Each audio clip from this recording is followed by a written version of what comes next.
Hello everyone, कैसे हो आप लोग। आई होप आप सब लोग अच्छे होंगे। सो व्लॉगिंग स्टार्ट करने से पहले मैं आप लोगों को एक मैसेज देना चाहती हूँ। कहीं भी लोग मुझे बोल रहे थे कि आप वीडियोस नहीं बना रहे हो। शायद आप सब लोग यही सोच रहे होंगे कि कहाँ थी मैं इतने दिन तक। तो मुझे यही बताना था, वीडियोस भी नहीं आ रहे थे मेरे और व्लॉगिंग भी नहीं कर रही थी क्योंकि मेरा फ़ोन कहाँ पड़ा था वो मुझे खुद को नहीं पता था। तो बात यह है कि मेरी दादी एक्सपायर्ड हो गई।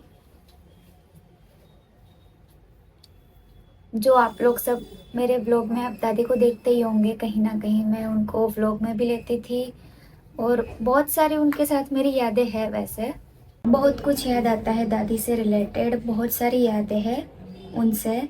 जैसे दादी पैसे देते थे हमको, 10 रुपए भी देते थे तो वो हमें बहुत ज़्यादा लगते थे। बहुत मतलब 10 रुपए का उस टाइम पे भले जो भी आता था, पर वो एक लगता था कि वो दादी ने दिए हैं पैसे। जब कोई नहीं देता था घर में से तो हमारे पास एक होता था कि दादी कभी मना नहीं करेंगे पैसे से। और जब मैं सबके लिए चाय बनाती थी घर में तो मैं भूल जाती थी दादी के लिए बिना चीनी की चाय बनाना। तो मैं वापस से उनके लिए शुगर फ्री चाय बनाती थी। और जब अब मैं बनाती हूँ चाय तो वो याद रह जाता है कि बिना चीनी की चाय बनानी है। और खाने के मामले में भी ये था दादी का कि वो ऐसा उनका कुछ ऐसे चॉइस नहीं थी खाने में कि भाई ये खाना नहीं है, वो नहीं खाना है, यही खाना है। हम जो भी खाते थे, मतलब पानी पूरी खा रहे हैं, कभी हमारे घर पे पानी पूरी बन रहा है तो दादी अगर कुछ हमको बोले कि अलग से ये बनाना है, ऐसा कुछ नहीं। दादी को खुद को सारी चीज़ खाना पसंद था। कुछ अच्छी वैरायटी हो वो भी खा लेते हैं।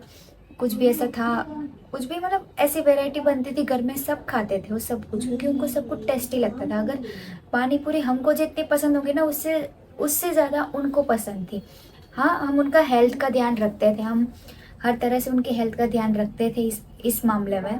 और ये सब रक्षाबंधन के अगले दिन ही सब कुछ हुआ था। हमने एक्सपेक्ट ही नहीं किया था क्योंकि हम सब रक्षाबंधन की तैयारियों में लगे थे। इवन दादी को भी हम सब दिखा रहे थे कि भाई आज हम ये लेके आए, आज मैं ये कपड़े लेके आई, आज मैंने ये सैंडल लिए। क्योंकि घर में हम कुछ भी नई चीज़ें मैं लेती थी तो मैं सबसे पहले दादी को दिखाती थी। मम्मी तो मेरे साथ ही चलते थे, हर जगह पे कुछ भी लेना होता है, कहीं कहीं पे वो नहीं चलते थे तो मम्मी देख लेते थे।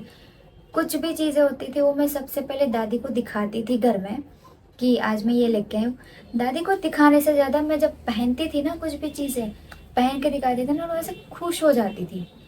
हाँ, पर वो बोल नहीं पाते थे इस मामले में, पर उनके एक्सप्रेशन दिख जाते हैं कि वो बहुत खुश हो रहे हैं देख के। तो आप लोग समझ सकते हो कि उस टाइम पे घर का माहौल कैसा हो जाता है। कुछ काम करने का, कुछ करने का मन नहीं करता है और अंदर से ही फीलिंग नहीं आती कि कुछ काम करे या कुछ एक्टिव रहे। पहले हुआ ये था कि हमारी फैमिली में न्यू बेबी गर्ल आई है तो उनके डेकोरेशन के लिए मैं उनके घर पे गई थी। तो मुझे जब मैं घर पे आई तब मुझे पता चला, और ऐसे टाइम पे ऐसा हो जाना मैंने एक्सेप्ट ही नहीं कर पा रही थी मैं ये। काफ़ी लोगों ने बोला कि आप व्लॉग बनाना कंटिन्यू करो, आपके वीडियोस नहीं आते, आपके रील्स नहीं आते। तो 10-12 दिन से तो मैंने कुछ रखा ही नहीं है। और मेरा फ़ोन भी मैं बहुत कम यूज़ कर रही थी उस टाइम पे। ज़्यादा जब काम हो उसी टाइम पे फ़ोन यूज़ कर रही थी, उसके अलावा तो फ़ोन भी मैं नहीं यूज़ कर रही थी।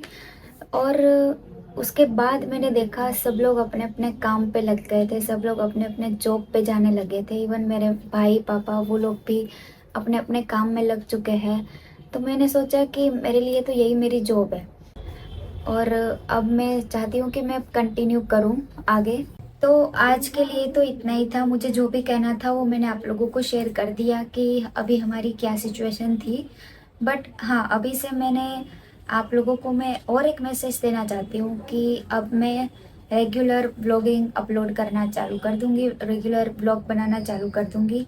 और उसमें भी एक और बात मैं ऐड कर रही हूँ कि अब मेरी चैनल में डेली व्लॉग आने वाले हैं।